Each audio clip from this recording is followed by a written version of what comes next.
Olá a todos, bem-vindos ao Arte Matemática, eu sou o Nicolas e nesse mais novo vídeo da nossa série de movimento eu vou falar um pouquinho para vocês da aceleração centrípeta, ok? Então é uma consequência de um movimento circular de maneira uniforme, né? Então vamos ter uma aceleração é, uniforme em um movimento circular. Então até agora a gente só fez estudos em caso de linha reta, o último vídeo eu falei sobre um movimento parabólico, mas ainda reto, agora é um movimento circular, né? Então, por exemplo, vocês pegam um um ioiô e vocês vão fazer o maluco, né? E vou começar a girar o ioiô que nem doido, né? Ó, um pêndulo também, vocês começam a girar o pêndulo que nem louco, vocês vão ter um movimento circular.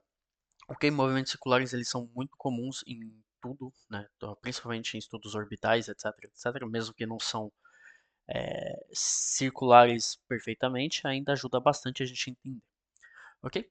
E a aceleração centrípeta é um tipo de aceleração que é uma consequência desse movimento, né? Que diz que a aceleração, né, vamos ter uma força de aceleração que vai nos puxar para o centro do movimento. Né? Então, se temos um movimento aqui, né, você sabe que a velocidade ela é tangente ao círculo, né, a trajetória desse ponto aqui. Então, o ponto ele vai girar, girar. A velocidade sempre vai ser perpendicular ao raio desse círculo. Então isso é propriedade, ok? Só que a aceleração ela vai ser diretamente relacionada ao raio e vai virada para dentro, né? Então toda vez que vocês vão girar, vocês vão sentir uma aceleração que vai puxar vocês para dentro, né? E isso que se chama aceleração centrípeta, ok? Então a fórmula da aceleração centrípeta é v ao quadrado sobre r. Eu vou demonstrar essa fórmula para vocês nesse vídeo, ok? É por isso que eu não escrevi ela, porque o vídeo vai ser a demonstração. E vamos lá então, né? Sem mais delongas. Então aqui eu fiz o meu círculo, eu fiz o meu ponto, ok? E eu já fiz a decomposição, né? Então temos o componente em y, vy, o componente vx, ok? E temos um ângulo θ entre os dois, ok? Então agora a gente vai projetar isso, né? Então temos v, que vai ser igual ao quê?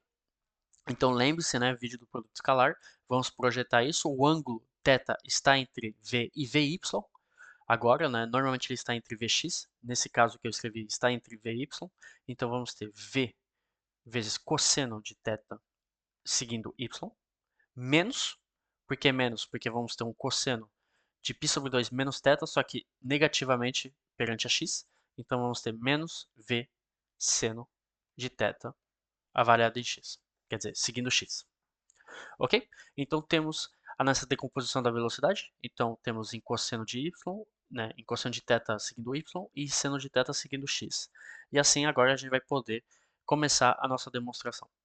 Então aqui eu fiz um novo desenho para vocês, né? Então agora sabemos a expressão de v, de acordo com a nossa decomposição, né, na nossa base. Então v vale isso daqui, ok? E agora eu posicionei o nosso ponto P, né? Então temos um x, né, a coordenada de x de P, a coordenada em y de P, temos o raio do círculo R, temos o ângulo, o mesmo ângulo θ aqui, ok?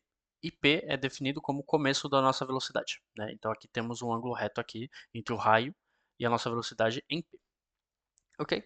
Por que eu fiz isso? Porque agora eu vou decompor esse cosseno de θ e seno de θ, né? Porque eu quero tirar eles, na nossa fórmula só dependemos de R, em função de R. Para isso, eu fiz um triângulo retângulo, não foi por acaso, eu quero usar o poder do SOHCAHTOA, né? Então, usando o poder do SOHCAHTOA, temos que cosseno de θ igual a xp sobre r, ok?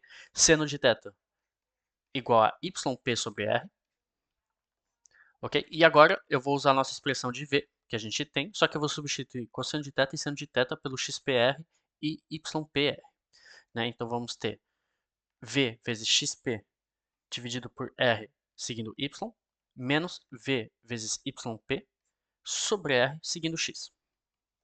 Ok? E agora eu vou usar a aceleração. No final eu quero achar a aceleração centrípeta, né? Então eu tenho que derivar tudo isso, né? Então a aceleração é a derivada em t, né? Tudo isso daqui faz parte da mesma base, então não tem nenhum problema, não vamos ter problema para derivar. V sobre r é constante, então temos v sobre r vezes a derivada de xp sobre dt, seguindo y, menos v sobre r vezes a derivada de yp sobre dt, seguindo x. Agora vamos interpretar. O que seria a derivada de xp e a derivada de yp? Seria a derivada de uma posição, então seria uma velocidade. Ora, xp depende só de x, né? Então isso daqui seria uma velocidade que depende só de x. Então seria o componente em x da nossa velocidade. Ok? Opa, foi mal. Seria o componente x da nossa velocidade, que seria isso daqui. Ok? YP é a mesma coisa, só que seria o componente em y da nossa velocidade. Então se a gente substituir isso daqui, vai ficar aqui. Então vai ficar aqui A é igual a V sobre R, fator, né? Então vou fatorizar por V sobre R. Fator de menos V seno de θ, seguindo o Y, menos V sobre R, V cosseno de θ, seguindo o X. Ok? Então agora a gente só continua a mexer aqui, né? Então vamos ter menos V ao quadrado sobre R seno de θ, seguindo y, né? Sempre não esqueça os vetores, menos V ao quadrado sobre R cosseno de θ, seguindo x. Ok, então agora eu tenho a aceleração em termos de vetores. Só que eu quero saber a norma dessa aceleração. Eu quero saber a magnitude dessa aceleração. Né? Para calcular a aceleração centrípeta, a gente tem uma fórmula que não depende de vetores. Como a gente calcula a magnitude, né, a norma, seria A igual a raiz do componente em x da aceleração ao quadrado mais o componente em y da aceleração ao quadrado. O componente em x é tudo que segue x, então isso daqui. E o componente y seria tudo que segue y, então isso daqui. Então seria a raiz de v potência 4 sobre r ao quadrado cosseno ao quadrado de θ, mais v potência 4 sobre r ao quadrado seno ao quadrado de θ. Ok? Eu fatorizo por v potência 4 sobre r ao quadrado, temos cosseno ao quadrado de θ mais seno ao quadrado de θ, isso aqui igual a 1. Então vamos ter a raiz de v potência 4 sobre r ao quadrado, então vamos ter o resultado que a gente espera, que é v ao quadrado sobre r.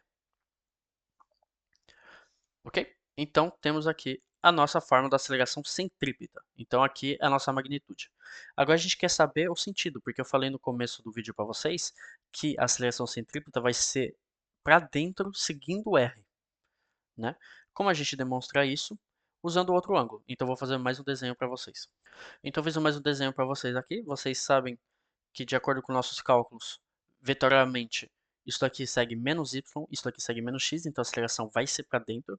Agora a gente tem que saber se esse ângulo, então esse ângulo φ, é o mesmo que esse ângulo θ. Se forem o mesmo ângulo, a gente sabe que ele vai seguir exatamente o raio do círculo.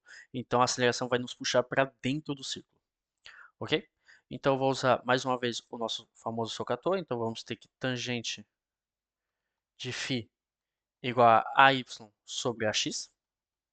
Né? AY, AX a gente tem, então vai ficar V ao quadrado sobre R seno de θ sobre V ao quadrado sobre R cosseno de θ. Obviamente, V ao quadrado sobre R eles se eliminam, né? Vale 1. Então vamos ter que isso daqui igual a tangente de θ. Então temos tangente φ igual a tangente de θ, então φ igual a θ. Então demonstra que a nossa aceleração é realmente centrada. Ela vai seguir o nosso R aqui sem nenhum problema. Ok? Último ponto que eu queria adicionar nesse vídeo, só que não vai ter demonstração, é o período, né? Então se temos esse ponto aqui, qual que seria em tempo, em segundos, para esse ponto dar uma volta? Né? Você sabe que a circunferência do círculo é 2πr, ok? Então a gente quer que o período vale 2πr. 2πr é o quê? É uma distância, né? Então, temos metros aqui, eu quero segundos, então eu tenho que dividir por segundos dividido por metros. Então, eu tenho que dividir, eu tenho que multiplicar por segundos dividido por metros, então eu tenho que dividir por metros por segundo, ou seja, dividir pela velocidade.